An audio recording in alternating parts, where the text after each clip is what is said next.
Indian institute of management বিলখন পাছ সদনত আহে কংগ্ৰেছ দল আৰু অসমৰ পৰা যোৱা কংগ্ৰেছৰ সাংসদসকলে তাক বিৰোধিতা কৰিছে আৰু ইয়াৰ ভিডিঅ'ও আছে। তেওঁলোকে ন' বুলি চিঞৰি আছিলে।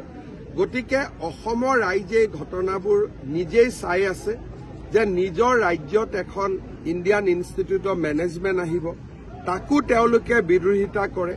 গতিকে কংগ্ৰেছ যে অসম বিৰোধী তাক তেওঁলোকে নিজেই বাৰে বাৰে প্ৰমাণ কৰি থাকে। আমি প্ৰমাণ দিয়াৰ দৰকাৰে নাই। ছেমি কণ্ডাক্টৰৰ সময়ত মল্লিকাৰ্জুন খাৰ্গে লৰাই বিৰোধিতা কৰিছিল। IIMত অসমৰ পৰা যোৱা সাংসদসকলে বিৰোধিতা কৰিছে।